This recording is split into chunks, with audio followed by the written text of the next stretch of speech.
Today we're going to be doing video 3 for the yellow rose, and we're going to start on this big petal, which in the photo looks like this. It's very light at the base of it. Should have mixed my colors. And so we're going to start with a light color.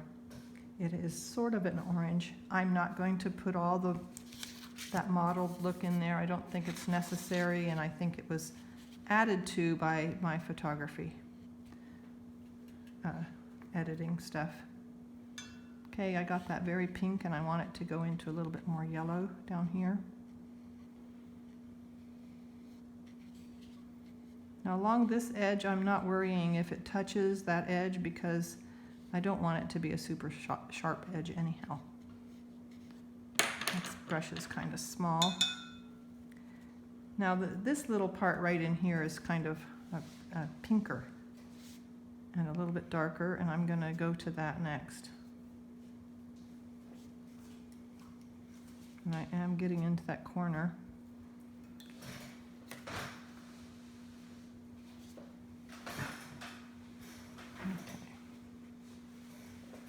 Now when you put a color down, it's important to soften the edges right away. So I dip my brush in the water, not rinse it, just dip it, dry it on a sponge, and then come up here and soften the edge. And I should have done that there too, but I didn't. This goes yellower again at this edge, up here. And all these yellows and peaches blend together.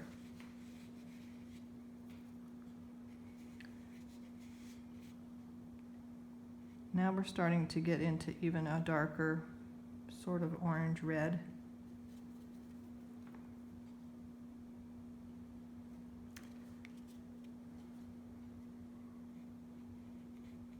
That got a little bit redder, and so I'm going to add some yellow and get a little bit more of the orange in there.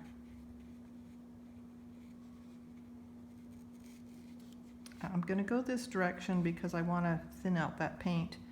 I dipped, I rinsed my brush. I didn't rinse it, I just dipped it in water and then dried it to soften some of these edges. Now there's a bloom happening there.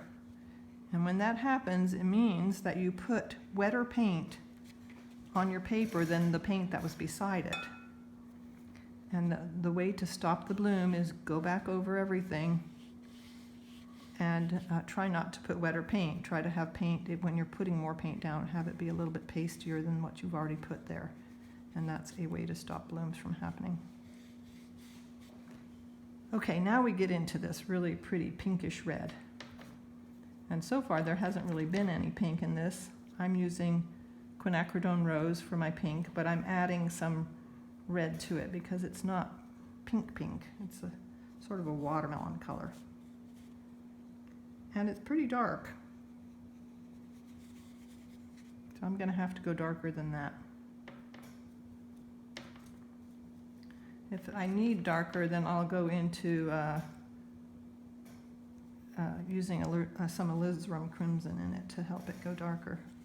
And then it comes down in here and it lightens and turns oranger. Up here there's quite a bit of this red too. So I'm dipping my brush, rinsing it a little bit, drying it off on the sponge, and softening that edge until I get my color ready to go to the next color.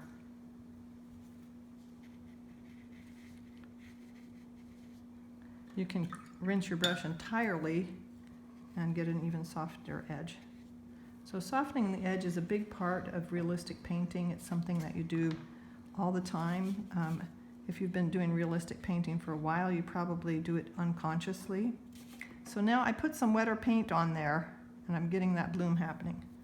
So I don't want to have to go over that whole area and have it lift off. So I dried my brush really well, and I'm drying it some more and lifting the puddle there. And then I'll put my color back in.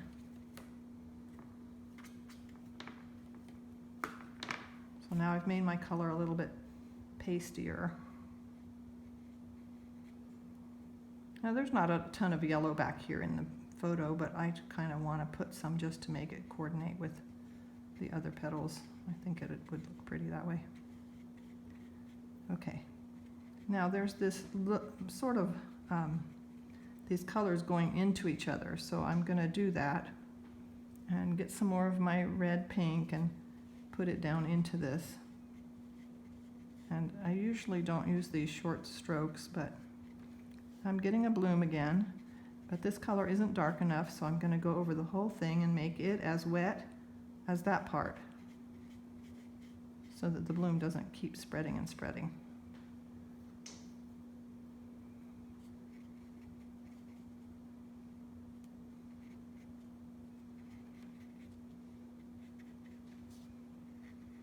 Over here there's a shadow that we're going to leave out. That was Anita's suggestion in this class, and I decided I agreed with that. That was a good idea to leave it out. Okay, I rinsed, I dried. I'm going to soften that edge.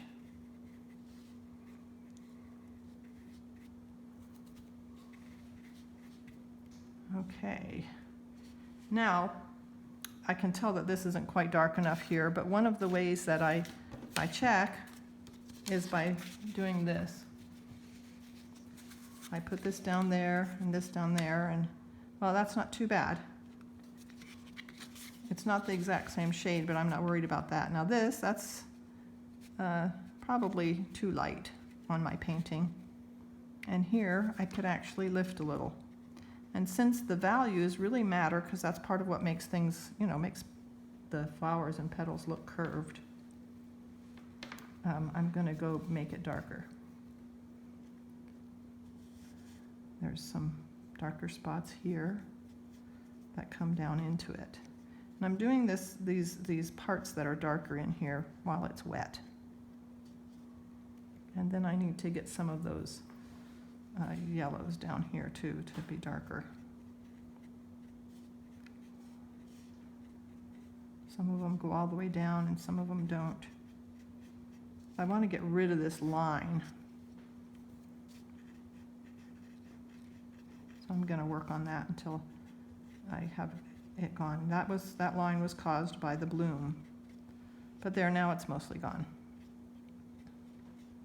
Okay, I think that's enough.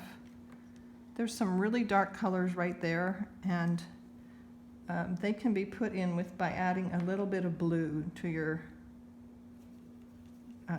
reds. And I'm putting it in again while it's still damp and they spread.